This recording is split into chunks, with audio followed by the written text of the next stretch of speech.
Good morning everyone. Welcome to Standard 9 Economics class. In the previous video, I had introduced poverty in India to you. Today we are going to continue with the same topic. To begin with, let's summarize what was done in the previous video. I know you can see the video once again, but this is my way of teaching. I always recap whatever has been done in the previous class. So, to talk about poverty, now let us just focus our attention on the definition of poverty which was discussed in the previous video as well. Phenomena where society is unable to fulfill the basic consumption needs of its people. Alright, so this is how poverty is defined, and we know that there are different indexes used to measure poverty in India. Now basically when we talk about poverty, we always feel, this is a notion which people have, or rather we can call it as a misconception which people have, that people, when a person does not have income, okay, that he is a poor person. Alright, so the poverty is always defined on the basis of income, but it is little unfair to think in that fashion, because income tend to fluctuate. Even in the previous video, I have given you an example of the current COVID times. Okay, currently because of this, since we are trapped in this very difficult situation, many companies, we know that production has come to a standstill. Many companies are not able to meet the salary needs of its employees, and many employees have lost their jobs. Now that doesn't mean that they are poor, because they have their savings. With those savings, whatever the savings that they have, they can sustain their consumption. So they are not left bereft of food. Now, person who does not have income to meet his dietary needs, he is a poor person.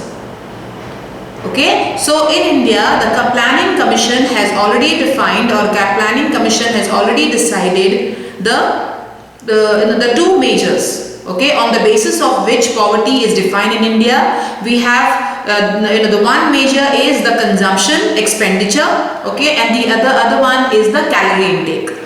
Now, as per the Planning Commission, the daily minimum calorie intake at the rural level should be 2,400 calories. Urban level, it is predetermined as 2,100 calories. Now, as far as the monthly per capita expenditure, consumption expenditure is concerned, it is 816 per person, per head. Okay, at the rural level, 1,000 per head at the urban level.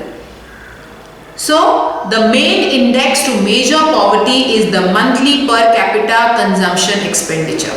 So this is the method which Government of India is now using utilizing to measure poverty in India. And we also know that there is an instrument called, which is generally used to measure poverty, or the number of people, or to exactly find out how many people are poor in India, and that is called as your poverty line. So it is like a cutoff point on the distribution of population, on the line of distribution of population. So we have the poverty line, it's an imaginary line. So people who are above the poverty line, okay, they are known as above poverty line. They are above poverty line, so they are haves. Okay, that means they have enough money, they are able to meet their per capita consumption expenditure, they can manage the calorie intake as determined by the Planning Commission. Now, people who are below the poverty line, they are called as they are known as head count. Okay, and these are the people who are not able, they do not have the affordability to meet their dietary needs, and they are actually churning poor. So we have learnt about transient poor, churning poor, chronic poverty in the previous video. You can just refer to that if you want to recap. Okay, now today we are going to learn about, let's continue with the causes for poverty. In the previous video, I have also discussed about the types of poverty. I'm just recapping, this is just a recap, a summary of the previous video. I know you can see that video, but this is the way I always prefer to. Okay, so we learned about the absolute poverty and the relative poverty. I'm not going in much detail, but I'm just would like to tell you that absolute is the number, head count, 1, 2, 3, 4. Okay, so absolute poverty is prevalent here in India. We can actually count the number of people who are poor in India. Okay, relative is what? It is mostly relative poverty is a comparison. Okay, that is abroad. Okay, so in the Western countries, it is if a person has like A has 2 cars and B has 5 cars, so then it's a relative poverty. That is A is relatively poor than B. Alright, so it is comparison. So just remember, absolute is actual number, quantity.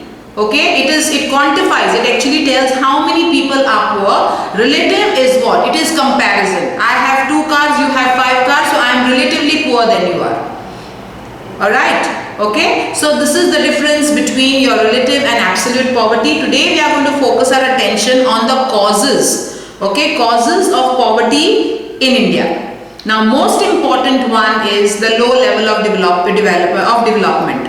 Now, in Standard 9, we have learned about developing countries, developed countries, underdeveloped countries. I hope you remember that. Okay. Now, what do you mean by developing countries? Now, developed countries are those where per capita income, okay, that per capita income is pretty good. People are enjoying a very high standard of living. Okay, so their purchasing power is excellent, and that is why they can enjoy all the necessities, comforts and luxuries.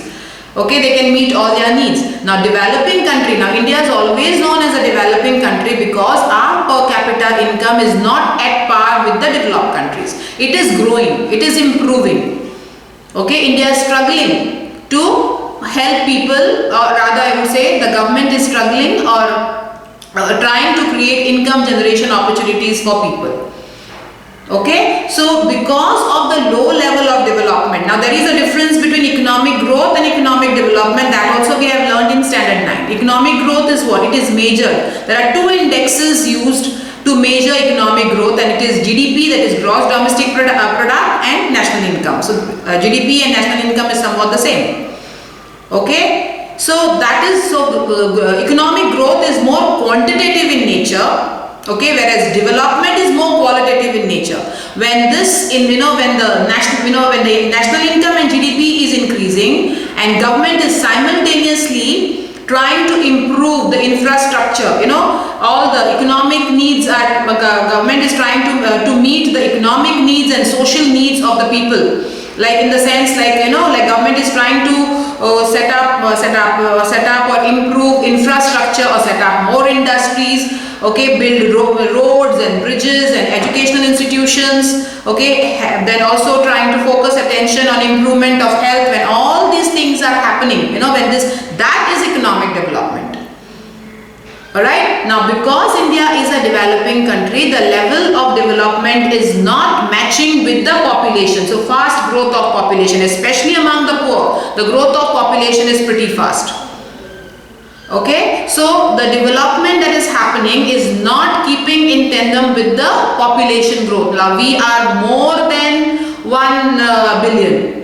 Isn't it? Okay, so the Indian population amounts to 17.7% of the total world population. We are second populous country in the world.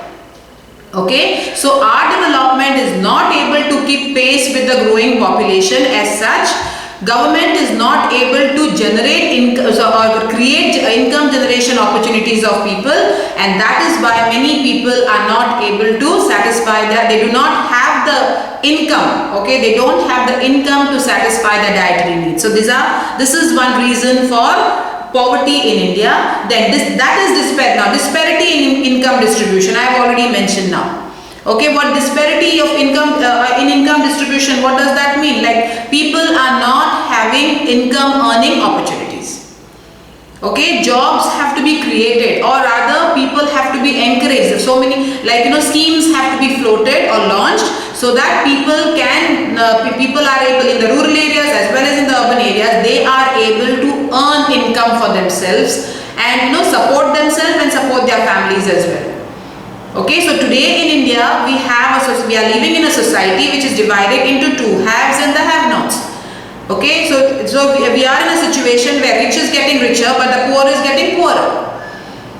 Alright, so this disparity in income, like people are not, although we have a socialistic pattern over here, they suppose that's a constitutional right.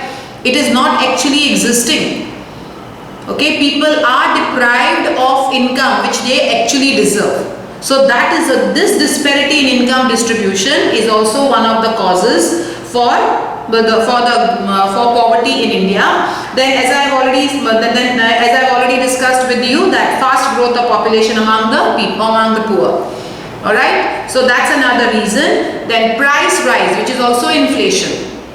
We can see that prices are soaring higher. Now when will the prices soar higher? It's only when the demand and supply are not equivalent. Okay, when they are not equal to each other.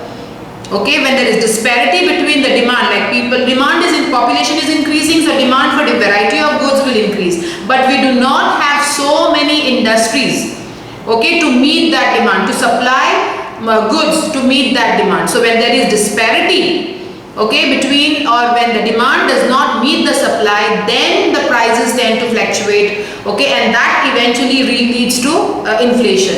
And since we have a larger population who find it very difficult to make two ends meet, okay, they are not able to cope up with this price rise, and that's another cause for poverty. They are actually forced to live in penury. Alright, then illiteracy, most important. Okay, most important. Health and education are very, very important. If a country wants to progress, if a country wants to flourish and prosper, okay, and develop, these are the two areas where country needs to invest the most: health and education. If people are healthy, if they are well educated, the country can soar higher. And that's exactly what is happening in the West. This is the main secret behind the progress of the Western countries. Okay, illiteracy is when you don't get an opportunity to attend school, formal education, to take or receive formal education. Okay, so when you are not, because education is not something which makes you literate. Literacy and education is different. Education, it builds up your personality. It builds up your cognitive abilities, your psychomotor abilities. Okay, it spruces up your skills, polishes your skills. So an educated person does not require someone else to generate or provide him opportunities of earning income. He can generate them for himself. Self-employment. Okay, he can self-employ himself. So when he is self-employing himself, he is also generating employment for many others. Okay, so this is the way, an educated, when you have a human capital, which is far more, we have a human capital with lot of skills and potentials, a country can scale great heights. So literacy plays a very, very important role in controlling poverty. Okay, and that's exactly the point here in India, since majority of people, okay, most of the people are, they don't attend, they don't get an opportunity to attend or receive formal education. Their skills remain unpolished, and that is why they are forced to live in penury. Then we have unemployment and underemployment. I don't think I need to repeat the same thing again. Okay, unemployment is the root cause of poverty. Okay, when there are no jobs, no income, no purchasing power. Okay, so you are not able to satisfy your dietary needs. The calorie intake, which is already determined by the Planning Commission. Okay, people are not able to attain that much, or they are not able to take in that much of calorie. They are termed as poor. They are not able to meet the consumption expenditure, which is already predetermined. They are termed as poor. It is basically because they are unemployed. They don't have a source of income. Underemployment, where they are paid less.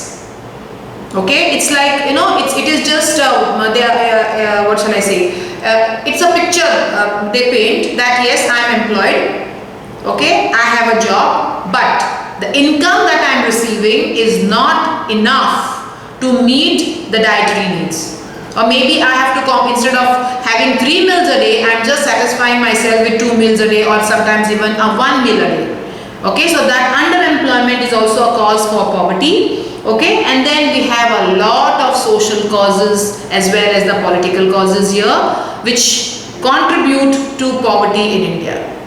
Okay, in India, we are living in a society which is torn and tattered by communalism. Then we have a caste system here, there is racism, and then gender bias. Okay, so all these are like boulders in the path pathway of progress. Okay, so owing to these social taboos, okay, or the discrimination that exists in the society, people are deprived of income generation opportunities. Okay, so these social causes also contribute to the growth of poverty in India, and political causes, of course. Nepotism, red tapeism, then we have bureaucracy. Okay, too much of interference and manipulation by political parties or ministers, or rather the political leaders. These are also another reasons, reason or cause for poverty in India. So we have already discussed all the causes of poverty in India here. Alright, now, okay, there are some suggestions. Okay, there are suggestions. Nothing is impossible. Government, ever since we have attained independence, government has been struggling and striving, okay, to alleviate poverty. We cannot eradicate poverty. It's not that easy, okay, but at least we can make government has always been struggling to alleviate poverty, to reduce poverty.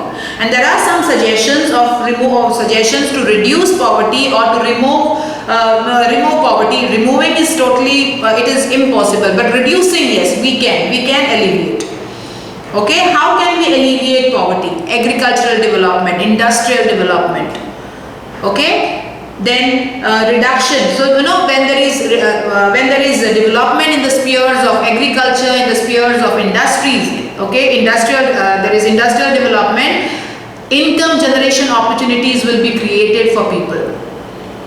Farmers, now Green Revolution has made valuable contribution towards development of agriculture in India. Okay, India always faced food scarcity. Okay, we were not self-sufficient. But in the mid 60s when the Green Revolution took place in India, then our country soared higher and we became food self-sufficient. Okay, so farmers were also benefited. Farmers were all, even not. I'm not talking about the financially potent farmers, but even the landless laborers or small farmers, they all were benefited from this Green Revolution. So, development in agriculture, like encouraging the farmers to use modern technology, to use new agricultural strategies, okay, to improve agricultural productivity and production, can help in reducing poverty. Okay, farmers should be encouraged farmers should be encouraged to use this new technology. They have to be convinced to discard all the redundant methods of agriculture. I hope I have made myself clear here. So agricultural development, industrial development, that means government only has to make income generating opportunities for the people. So that can, with that they can reduce the income inequalities.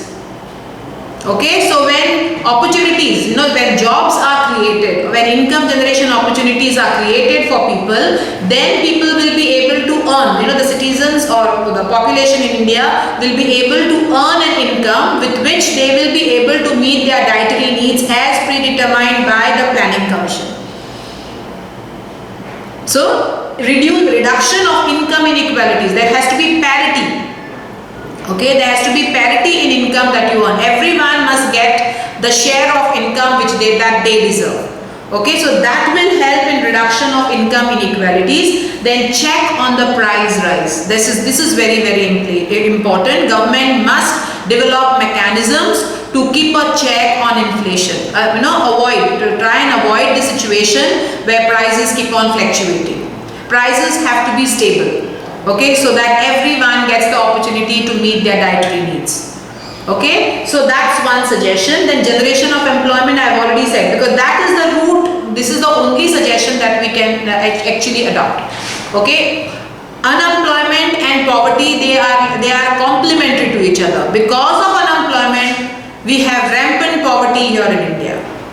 source of income. If you have income, you are able to, you have the purchasing power, you can meet your dietary needs. You can receive that, you can take in those calories which are already predetermined.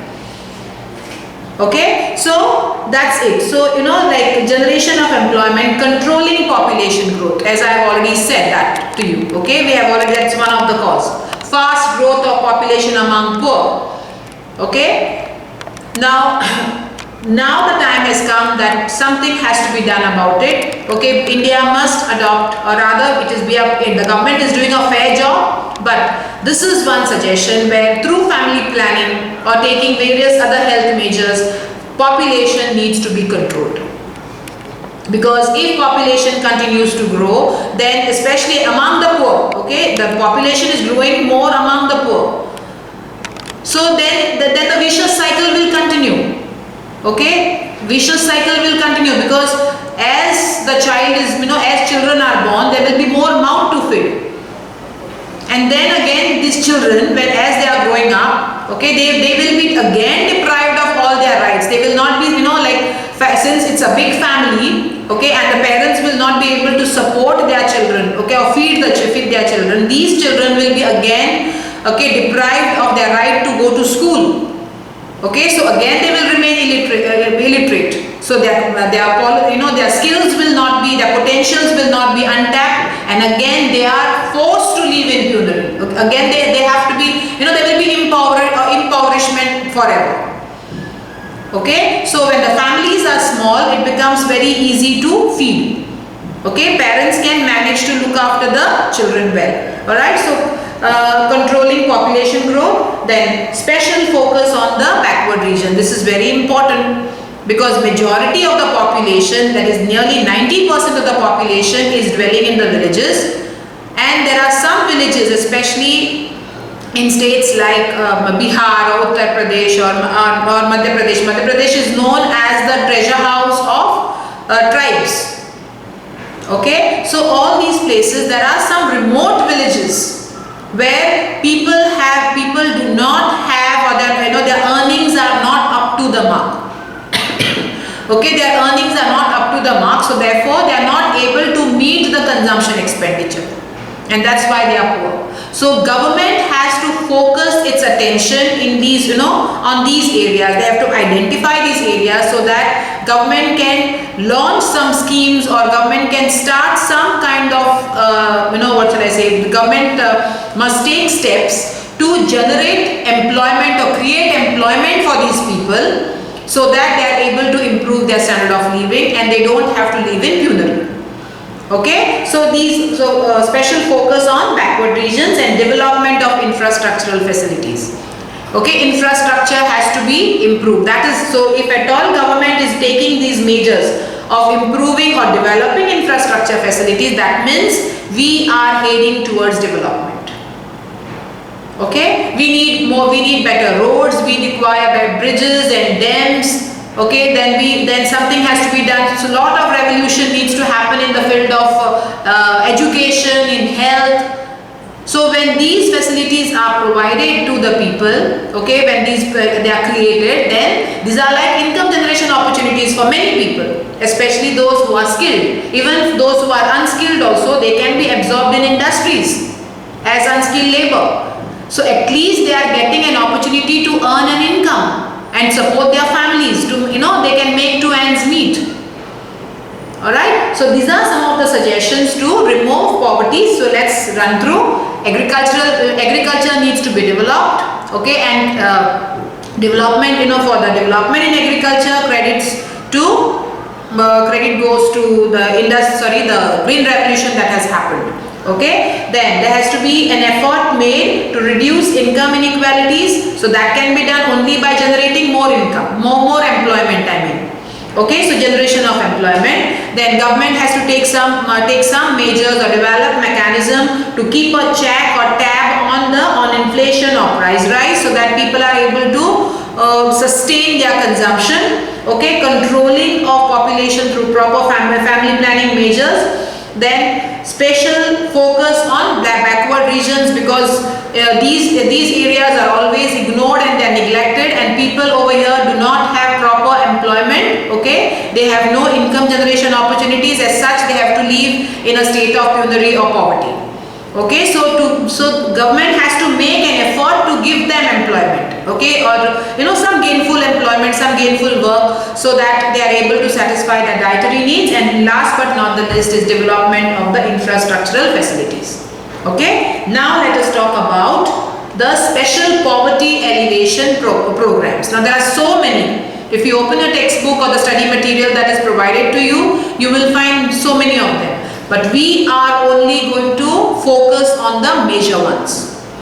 Okay, only on the major ones. So I have chosen 6 of them, which is more important as per your syllabus. Fine. Now, first and foremost, we have the Swarna Jayanti Sahari Rozgar Yojana. Okay. Now, this particular program, poverty alleviation program, was introduced by the state government, but it was largely financed by the central government. Okay, now it was introduced with effect on 1st of December 1997. Okay, and what was the objective of this program? Why do you think this program was introduced? Okay, introduced by the government of India then. The objective was to provide gainful employment to urban unemployed and underemployed poor through self-employment and wage employment. Okay, so this particular elevation program, okay, that is Swarna Jayanti Sahari Rozgar Yojana, was implemented in the urban areas. It was actually meant to encourage the urban poor to create employment for themselves. That is, it provided self-employment opportunities for the urban poor, as well as, it also created employment opportunities, that is wage employment. Okay, so these steps were taken in the urban areas to help the urban poor generate income and satisfy their dietary needs. The calorie intake, 2100 per day. Okay, to meet that calorie intake, 2100 calories per day. Okay, this program was implemented in India on 1st of December 1997. The next one we are going to talk about is Swarna Jayanti Gramin Swarozgar Yojana. Okay, Swarozgar means self-employment. Gramin is rural. Okay, and it was introduced on 1st of April 1999 under the leadership of our former Prime Minister, late Shri Atal Bihari Vajpayee. Now the aim of this Swarna Jayanti Gramin, now remember, Sahari Yojana was meant for the Swarna Jayanti Sahari Yojana, okay, Rozgar Yojana was meant for the urban area. Gramin Swarozgar Yojana, it was implemented in the rural areas. Okay, the aim of this program was to provide sustainable employment to the poorest of the poor in the rural areas through establishment of self-help groups. Okay, so this program was, the focus of this program was on development of rural areas and moreover the remote areas. Okay, just now we have learnt about development of remote backward areas. So the focus of this program was on development of remote areas. Sorry, the backward areas I mean to say. Because poverty is rampant over there. So government had to generate some employment opportunities for people in these areas, because they have lot of potentials there. It's not that they are totally unskilled. They have some kind of potential there. Okay, so government wanted these people to employ themselves, like Swarozgar, self-employment. Okay, they wanted to give the poorest of the poor an opportunity to undertake some task and earn an income. Okay, and how are they going to do it? It is only through self-help groups. They establish self-help groups. This is a new concept which has emerged. Okay, now the self-help groups are run, or they are organized, they are financed either by your NGOs, okay, they look after them, the banks and the financial institutions. Okay, it is only self-help group is nothing else but an association Association of Villagers. Okay, they all come together and then they are taught the basic lesson of how to save money. Whatever wages they earn per day, a part of it, okay, they form they establish the self-help group. So the self-help group meets every once a week. It depends on their policy. Okay, so and they are encouraged to save money. So they open up, they are operating accounts. Okay, the self-help group is operating, the members operate accounts. Okay, they open accounts for these members, and these members, whatever little they earn per day, a part of it is saved. Okay, and when the savings reach a certain, there is a target set, there's a ceiling. When a limit is also predetermined. Okay, when the savings reach that, this level, okay, that meet that limit, at that time, then they are able to, then they have the, they have the capacity to borrow. Okay, they are eligible for borrowing money. So this money is lent to them, and then they can use that money, that loan which they have taken from they have raised through the self-help group to improve their occupations or to improve the work that they are doing. If they are, if they are, if they have a cottage industry or if they are farmers, okay, they can use that money to improve their productivity. So through self-help groups here, they try to provide sustainable employment to the poorest of the poor. Now self-help groups are formed on the basis of skills and aptitude of people, which is nurtured to their maximum potential. I have just now explained to you. Okay, there is potential in the rural villages. It's only that nobody has made an effort to untap it. Now that government has taken the step of by launching these poverty elevation programs, the poorest of the poor is helping himself, okay, and the society at large.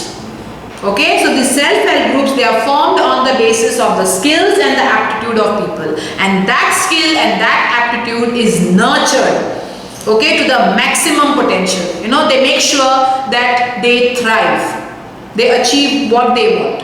And these self-help groups are organized, okay, they are operated as well as they are financed by the NGOs, banks and financial institutions. This is all about your Swarna Jayanti Gramin Swarojgar Yojana.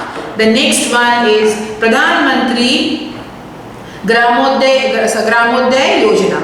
Okay, launched in the year 2000-2001 in all the states and union territories of India. Now, the objective of this program was to provide sustainable human development in the village, at the village level, in 5 critical areas, that is primary health, primary education, rural shelter, rural drinking water and nutrition. The focus was on improving these 5 areas. Because these 5 areas are very, very critical for a better, to promote better standard of living. Okay, so through this elevation program, they try to provide better primary health, primary education. Then they also, government also try to provide shelter to the people in the rural areas, try to provide drinking water, supply drinking water as well as took care of their nutrition. Okay, and the latest addition, to this list is rural electrification. Okay, government also decided to supply electricity in the rural areas, and this addition was made in the year 2000-2001. Okay, now financial and physical monitoring of this program is carried out by the Planning Commission. So this program, that is Pradhan Mantri Gramodaya Yojana, is implemented under the supervision, okay, of the Planning Commission. So financially and physically it is implemented or executed by the Planning Commission. Then we have the Sampurna Gramin Rozgar Yojana. It is universal rural employment, okay, employment program here, launched by the Government of India on the 25th September 2001 by merging. There were these 2 existing programs. Okay, one was Jawahar Gram Samriddhi Yojana, this was one. Employment Assurance Scheme was another one. So these two schemes were merged. Okay, they were put together and then a new scheme was developed and it was renamed as Sampurna Gramin Rozgar Yojana, which was implemented on 25th of September 2001. Okay, what was the aim of this Rozgar Yojana? Aim was to provide employment and food to people in rural areas who lived below poverty line. Okay, so these are all programs which help people to gain employment so that they are able to remove their poverty. They are able to get rid of their poverty. Because employment and poverty, unemployment and poverty go hand in hand. They are complementary to each other. So if these income generation opportunities are made available to people, they can help themselves to wipe out poverty. Okay, and the last but not the least here is the most important program, which is Mahatma Gandhi National Rural Employment Guarantee Scheme. Okay, formerly it was known as National Rural Employment Guarantee Scheme, but then a bill was proposed and the act was passed in 2006 and it came to be known as the Mahatma Gandhi. A new name was given to the act and it was Mahatma Gandhi National Rural Employment Guarantee Scheme. It was launched in February 2006 and as soon as it was launched, it was implemented. When it was launched, it was implemented in only 625 districts. But by the time it was, but as time passed by, within a span of 2 years, that is by 1st of April 2008, the Act covered or it scoped up to cover all the districts of India. Alright, now it was the largest and the most ambitious social security and public work program in the world. Now social security, what does that mean? Okay, now social security means trying to protect the interest of the poor in the rural areas. Now as far as this program is concerned, this program was launched to create employment opportunities for the rural people. Okay, it assures 100 days employment to the people in the rural areas. Now for that, the people in the rural areas have to register themselves. And after registration, if they are not able to seek employment within 15 days, then they are entitled to some kind of compensation to sustain their consumption. Okay, it's kind of a dole how we have in England. Okay, so that compensation is paid to them so that they can sustain their consumption till they are able to seek employment. Okay, so that is social security. Some financial protection is given to the rural people to meet their dietary needs. Now, this is the most ambitious program, as I have already said. It's the most ambitious social security and public work program in the world. Now, it is also lauded by the World Bank, okay, and World Bank has termed it as the stellar example of rural development. Because in the rural areas, poverty is rampant in rural areas. The main cause for poverty in the rural areas is unemployment. So when government has taken this mega leap to create employment opportunities or generate employment opportunities to the rural people, it was something really commendable. Okay, government was helping these people to earn a living for themselves. Some kind of, they provide some means of livelihood to them. Alright, so that is why World Bank has lauded or appreciated this program and termed it as the stellar example of rural development. The aim of this program was to provide, I have already mentioned to you, but let me repeat it for you. It aims to provide at least 100 days of guaranteed wage employment in a year to every rural householder who is willing to do manual work. Okay, one member from the village, he is given employment so that he is able to support himself financially and even provide nutrition to himself at the same time to his family. So it assures or guarantees 100 days employment. Okay, now what are the benefits of Mahatma Gandhi National Rural Employment Guarantee Scheme? First benefit, it helped in the creation of durable assets such as roads, canals, wells, etc. Okay, these rural people, they were assured 100 days employment, and their skills, their abilities were used, the manual ability which they were willing to put in, okay, they were used for building up these durable assets. What shall I say? They were made to they were employed, okay, to build roads. Okay, it was like labor supply. Okay, the labor supply for building roads, for building canals, etc. Then employment provided to the applicants within 5 kilometers from his residence, and minimum wages are paid. So the applicant does not have to travel, or he does not have to walk a long distance. He is always provided employment within 5 kilometers, within the radius of 5 kilometers from his residence, and he is paid a wage. He receives daily wages. Alright, then applicants are given an unemployment allowance. I have told you about the compensation, I said, okay. So it is an allowance. So if at all they are not able to, after registration, once they have offered their candidature, okay, within 15 days of registration they are not able to seek any employment, then they were put on this allowance. Okay, there was some kind of compensation was paid to them if they were not given work within 15 days of application. So thus employment is the legal entitlement under this scheme. So generation of income opportunities, creation of employment, that is the main aim of Mahatma Gandhi National Rural Employment Guarantee Act. Okay, and then it is implemented. Who is implementing this program? Gram Panchayats play a very, very important role here. It is implemented by the Gram Panchayats, and they prefer labor intensive techniques of work.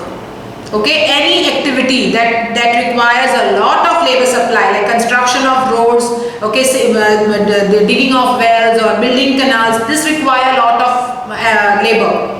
Okay, manual labor. So these kind of activities are preferred under this said act. Okay, labor intensive techniques of work are always preferred under the act, and this program has helped. It has been beneficial in many ways. It has not only helped in creation of employment for the rural people, but it has also helped in protecting the environment of the rural areas. It has also helped in empowering women in the rural areas, okay, because they are more vulnerable. This act, okay, through various ways of self-help groups and all, okay, they have empowered the rural women. They have all, this act, by creating employment opportunities for the rural people, has helped in reducing income disparities in the rural areas and fostering social security. Okay, it is, as I have already mentioned, it is one of the most largest and the most ambitious